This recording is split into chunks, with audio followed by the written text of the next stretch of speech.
नमस्कार, मैं वसंत रावल। आज मैं आपको बताने आया हूं प्रीति योग के बारे में। ज्योतिष शास्त्र के अंदर पंचांग को बहुत ज्यादा महत्व दिया गया है। पंचांग के टोटल 5 अंग होते हैं। कौन कौन से हैं तो सुनिए। तिथि, वार, नक्षत्र, योग और करण। जैसे 27 नक्षत्र होते हैं वैसे ही 27 प्रकार के अलग अलग जन्म के योग भी होते हैं। और इन योगों का सबसे ज्यादा महत्व मुहूर्तों के अंदर इस्तेमाल किया जाता है। मुहूर्त शास्त्र के भी 5 बड़े बड़े ग्रंथ हैं, जैसे कि मुहूर्त मार्तंड, मुहूर्त गणेश, मुहूर्त चिंतामणि, मुहूर्त धर्म सिंधु, मुहूर्त निर्णय सिंधु। ये सब बड़े बड़े ग्रंथ हैं जिसके अंदर पंचांग के बारे में विस्तृत जानकारी दी है और योगों के बारे में भी काफी गहन जानकारी दी है। तो आज हम चर्चा करने जा रहे हैं प्रीति योग के बारे में। आपकी जानकारी के लिए बता दूं, टोटल 27 योग होते हैं, जिसमें से 14 योग बहुत ही अच्छे होते हैं, बहुत ही शुभ होते हैं और उसका फल भी बहुत अच्छा मिलता है। 8 योग ऐसे हैं जो बिल्कुल अच्छे नहीं माने गए हैं।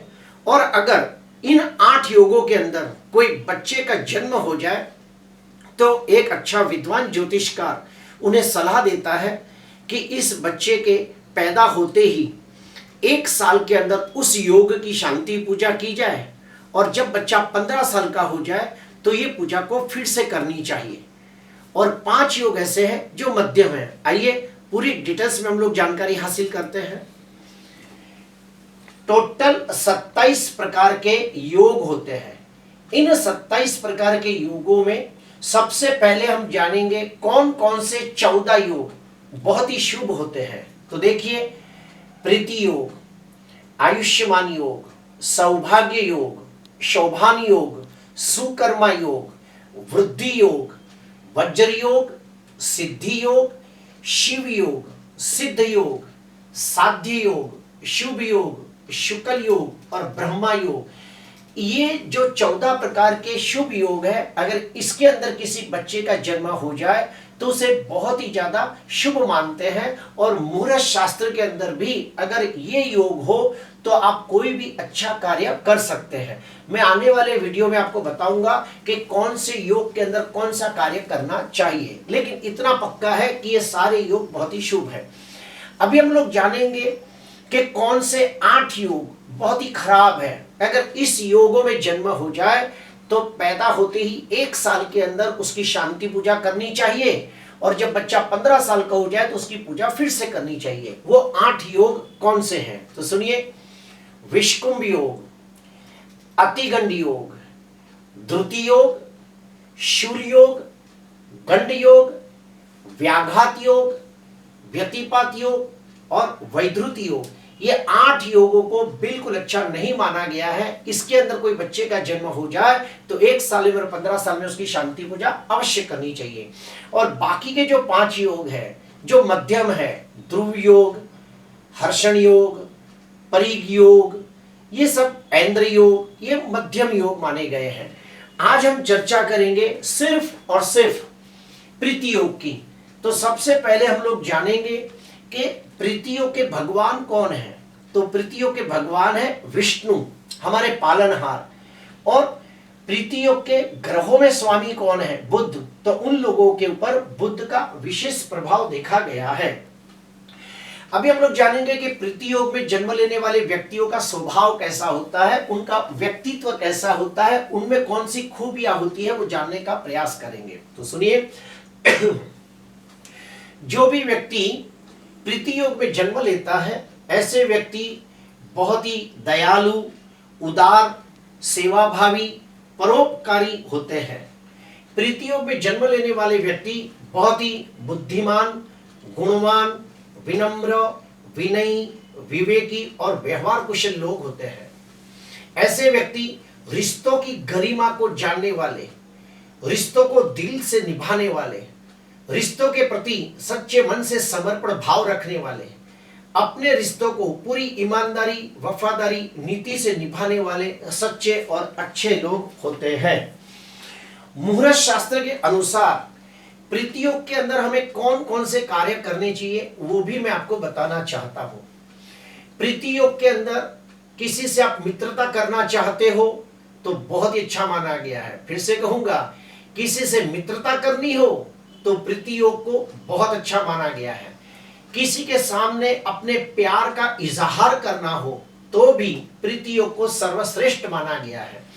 अगर कोई पति पत्नी में बहुत सारे झगड़े हो या फिर दो मित्रों के बीच में बहुत सारे झगड़े हो और उन दोनों का परस्पर समझौता आदि करना हो तो भी प्रीति योग को सर्वश्रेष्ठ माना गया है।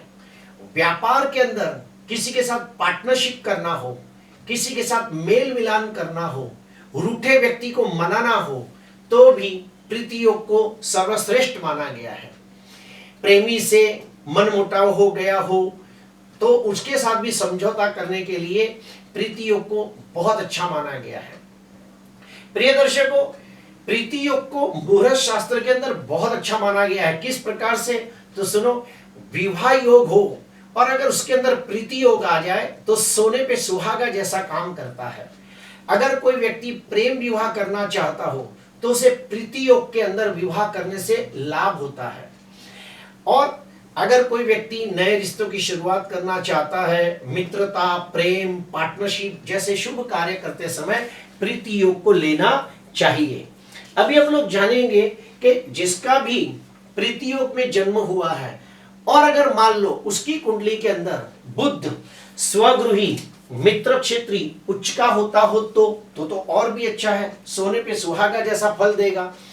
जिसकी भी कुंडली में प्रीति योग में जन्म हुआ हो और उसकी कुंडली के अंदर बुध कुंडली का कारक ग्रह बनकर, योग कारक ग्रह बनकर, राजयोग करता ग्रह बनकर अगर स्वगृही मित्र क्षेत्री उच्च का अगर केंद्र त्रिकोण में बैठा हो तो ऐसे व्यक्ति बहुत ही बुद्धिमान, गुणवान और तेजस्वी होते हैं।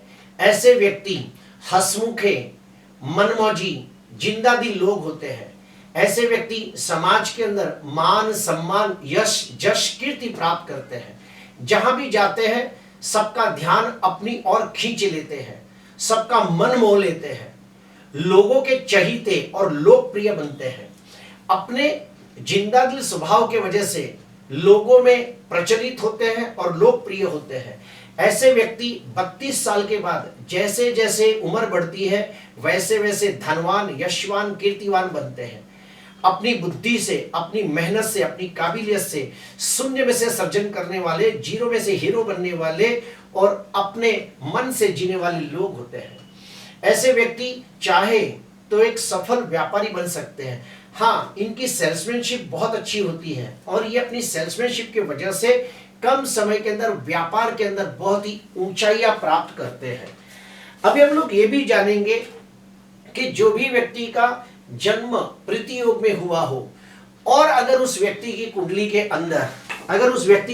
के अंदर मान लो बुध स्वगृही मित्र क्षेत्री उच्च का होकर केंद्र त्रिकोण में बैठा हो तो ऐसे व्यक्ति धनवान, यशवान, कीर्तिवान बनते हैं।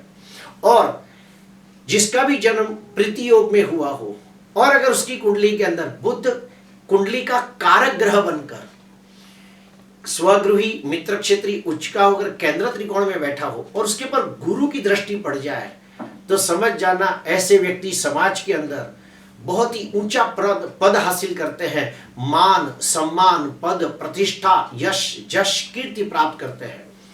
बड़े बड़े एक्टर, बड़े बड़े पॉलिटिशियन लोगों की कुंडली के अंदर भी मैंने ये देखा है कि उनकी कुंडली में प्रीति योग में जन्म होता है और बुध बलवान होता है। अगर ठीक उसके विपरीत जाते हैं, कोई व्यक्ति का जन्म प्रीति योग में हुआ है लेकिन उसकी कुंडली के अंदर बुध नीच राशि में निर्बल हो तो, उसकी कुंडली के अंदर बुध 6वें, 8वें, 12वें भाव में बैठा हो तो, उसकी कुंडली के अंदर बुध राहु के साथ जड़त्व योग नाम का अशुभ योग बनाता हो तो, जिसका भी जन्म प्रीति योग में हुआ हो और उसका बुध अस्त का हो, मृत अवस्था में हो तो ऐसे व्यक्ति को विष्णु भगवान की पूजा पाठ करनी चाहिए। विष्णु सहस्त्र नामावली का पाठ करना चाहिए। पूर्णिमा के दिन या बुधवार के दिन किसी अच्छे कर्मकांडी विद्वान ब्राह्मण को बुलाकर घर में सत्यनारायण भगवान की पूजा करनी चाहिए, बुद्ध की उपासना करनी चाहिए, तो उन्हें बड़ा लाभ होता है। प्रिय दर्शकों, प्रीति योग ये बहुत ही अच्छा योग है। प्रीति योग प्रेम का विस्तार करने वाला योग है, रिश्तों को और भी ज्यादा मजबूत बनाने वाला योग है। किसी को दोस्ती करनी हो, किसी को प्यार का इजहार करना हो, तो प्रीति योग से बढ़कर और कोई हो ही नहीं सकता। अगर शादी के मुहूर्त के अंदर भी अगर प्रीति योग जुड़ जाता है तो सोने पे सुहागा जैसा काम करता है। अगर मान लो दो दोस्तों में बहुत झगड़े हो गए हो और उनका समझौता करना हो तो प्रीति योग सर्वश्रेष्ठ। पति पत्नी में बहुत झगड़े हो, बात डिवोर्स तक पहुंच गई हो, अगर उन दोनों में समझौता करना हो तो प्रीति योग सर्वोत्तम माना गया है। प्रीति योग के अंदर आप कोई भी ऐसा काम कर सकते हो जिसके अंदर रिश्तों को जोड़ने का काम हो। तो प्रिय दर्शकों, आज के लिए बस इतना ही। अगर आपको कोई भी इसमें डाउट हो तो आप कमेंट कर सकते हो, मैं इसका जवाब देने का प्रयास करूंगा। अगर आपको वीडियो अच्छा लगा तो जरूर लाइक करना, सब्सक्राइब करना। नमस्कार।